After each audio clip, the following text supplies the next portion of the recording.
The United States has seized an oil tanker off the coast of Venezuela amid a months-long buildup of military forces. You probably know we've just seized a tanker on the coast of Venezuela, a large tanker, very large.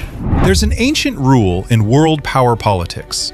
You can be an empire, you can be broke, but you cannot be both. For 80 years, the United States broke this rule. They printed money, and everyone accepted it. They punished their enemies, and everyone obeyed. They were the kings of the world. But this week, the king went begging. In Caracas, Venezuela, something unthinkable is happening. For years, America tried to destroy President Nicolas Maduro. They seized his planes, they froze his money. They even put a $15 million bounty on his head like he was some Wild West outlaw. And now, Washington is desperately trying to make a deal with him. Why? Because the petrodollar system is dying, and they need Venezuela's oil to save it. Meanwhile, in Washington, the new Treasury Secretary, Scott Bessent, faces a nightmare. He needs to borrow $3 trillion this year just to keep America running. But his usual customers aren't buying anymore. So he's forced to turn to the very country America calls its greatest enemy, China. See the irony? The United States is fighting an economic war against the two countries it needs most. I've seen this pattern before during my years at financial institutions. When a superpower starts begging its enemies for help, that's not some brilliant strategy. That's a liquidation sale. Today, we're diving into two desperate deals happening behind closed doors: the oil deal in Venezuela and the debt deal with China. Because if either deal fails, the American economy doesn't just slow down, it stops completely. Now, Donald Trump is insisting that the main reason he's interested in Venezuela, the main reason the US is kind of looking at tankers off the coast, maybe there's something else going on. What if it's partly about oil? The humiliation in Caracas. Want to understand how weak America's position has become? Don't look at economic charts. Just look at who they're shaking hands with now. 5 years ago, the United States declared that Nicolas Maduro wasn't the real president of Venezuela. They recognized someone else named Juan Guaido instead. They froze Venezuela's bank accounts. They stole their airplanes. They put that $15 million bounty on Maduro's head. The plan was simple: crush Venezuela's economy, force a government change, and take control of the world's largest oil reserves. So what happened? Maduro's still there. But America's oil strategy? Dead. The United States made a catastrophic mistake.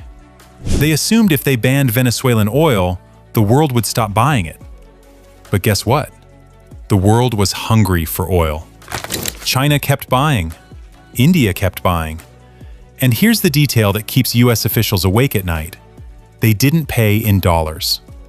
Venezuela became the first testing ground for an oil market without dollars. They started selling oil for Chinese yuan and increasingly for crypto like USDT.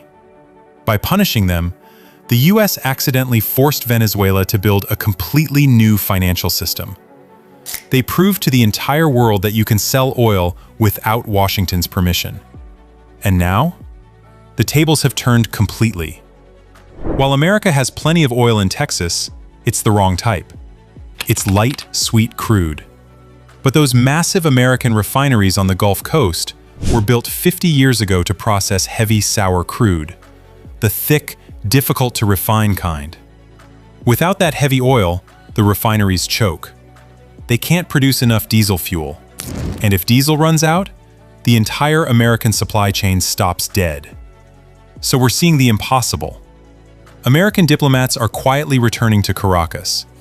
They're giving special permissions to companies like Chevron to pump Venezuelan oil again. They're offering debt relief. They're basically begging the man they tried to overthrow. Please, please, turn the oil pumps back on. This isn't diplomacy. This is surrender. It proves that when reality hits, the United States needs resources from developing countries more than those countries need American permission. The nightmare in Washington. If the situation in Venezuela is embarrassing, the situation in Washington is absolutely terrifying. While diplomats beg for oil, the Treasury begs for cash. Scott Bessent, the new Treasury Secretary, finds himself trapped. Most Americans think his job is managing the economy. Wrong. His real job? Being a salesman. Every single year, the US government spends trillions more than it collects in taxes. To fill that giant hole, they sell paper, US Treasury bonds. For decades, this was the easiest job on Earth. The entire planet lined up to buy American debt because everyone thought it was completely safe. But this year, the math broke. The United States needs to sell $3 trillion in new debt just to survive the next 12 months. And Bessent's nightmare question is, who's going to buy it? He looks at Japan, traditionally the biggest buyer. But Japan's in a currency crisis. They're not buying American debt anymore. They're selling it to save their own yen. He looks at Europe. They're struggling with their own recession. He looks at American banks. They're already stuffed full of government bonds, sitting on massive, unrealized losses. There's only one buyer left on the planet with pockets deep enough to bail out the United States: China. And this is the absolute comedy of America's position. On one hand, politicians are screaming about trade wars, threatening 60% tariffs. Generals are talking about potential conflict in the Pacific. But quietly, behind closed doors, the Treasury Secretary has to pick up the phone and call Beijing. He has to say, please don't sell our bonds. Actually, please buy more. Because if China decides to stop buying, or worse, if they decide to dump the hundreds of billions of dollars of US debt they already own, the American system breaks instantly. Interest rates would explode overnight. Mortgage rates would hit 10, 12, maybe 15%. The stock market, which is addicted to cheap money, would collapse. Think about this. The United States is trying to hold a gun to China's head, while China is holding the deed to America's house. Scott Bessent knows this. He's a hedge fund manager. He understands leverage.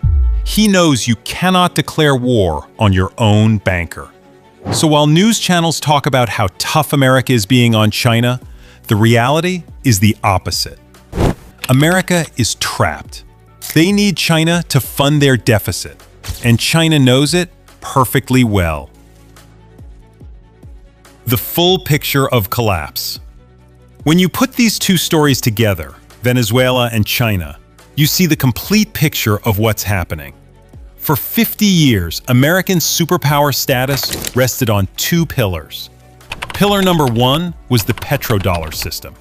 The deal was, we protect you militarily, and you price oil in dollars. That forced every country to hold dollars to buy energy. Venezuela just proved you can break that pillar and survive. Pillar number two was the safe treasury bond. The deal was, you give us your savings, and we give you a secure return. China is now proving that the return isn't safe, and those savings are being weaponized. We're witnessing the end of what French Finance Minister Valéry Giscard d'Estaing called America's exorbitant privilege. For 80 years, the United States had a magic trick. They could print green paper, and the rest of the world would give them real things in exchange. They printed paper, and Saudi Arabia gave them oil. They printed paper, and China gave them electronics. They printed paper, and Brazil gave them coffee. It was the greatest economic deal in human history. But the deal relied on one thing: trust. Trust that the dollar was neutral. Trust that the dollar was safe. In 2022, when America froze Russian reserves after the Ukraine invasion, Putin's aggression against Ukraine will end up costing Russia dearly, economically and strategically. they shattered that trust.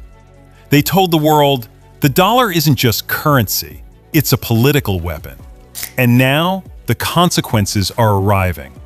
While Washington runs around trying to put out fires, BRICS nations are simply building a completely new system. We're seeing a massive shift to bilateral trade, country-to-country deals without dollars. Brazil sells food to China in yuan. India buys oil from Russia in rupees. Countries are settling trades without touching the US banking system at all. The alternative currency project is moving from theory to reality. Nobody's trying to destroy the dollar. The United States is doing that job perfectly well by itself. Other countries are simply building a lifeboat. The imperial liquidation. The United States is entering a new phase. I call it the imperial liquidation. They're forced to make deals they hate. They have to tolerate Maduro. They have to tolerate a powerful China. Not because they've become nicer, but because they've become poorer. America isn't invited to the new table being set, and for the first time in history, they can't afford to buy their way in.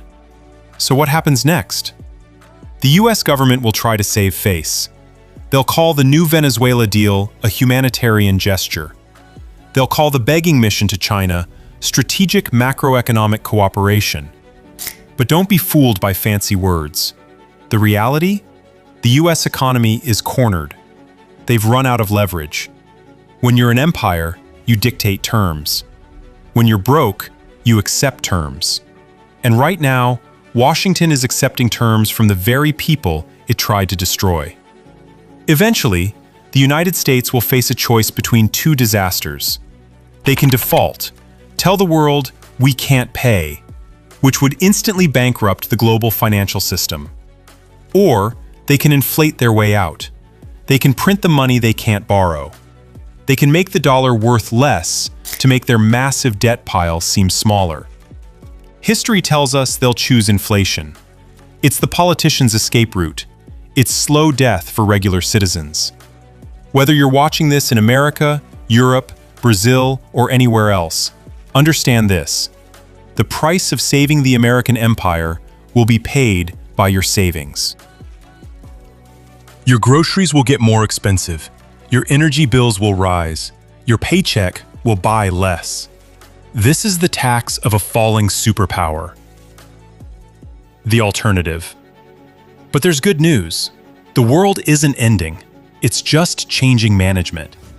The rise of the multipolar world led by BRICS isn't a threat to fear. It's a return to balance, a return to sanity, a return to an economy based on real resources, not weaponized paper. The unthinkable deals you're seeing this week are just the beginning. The era of the dollar empire is closing. The era of the real economy is beginning. My advice is simple. Don't listen to what US politicians say. Watch who they're shaking hands with. Because while they talk about strength, they're shaking hands with people who control their debt and their oil. The transition has already happened. The world just hasn't fully realized it yet. Which story shocked you more? America begging Venezuela for oil after trying to overthrow their president? Or America depending on China to buy their debt while threatening trade war? Drop your answer in the comments. And if this video opened your eyes to what's really happening behind the headlines, smash that like button and subscribe for more truth about the changing world order.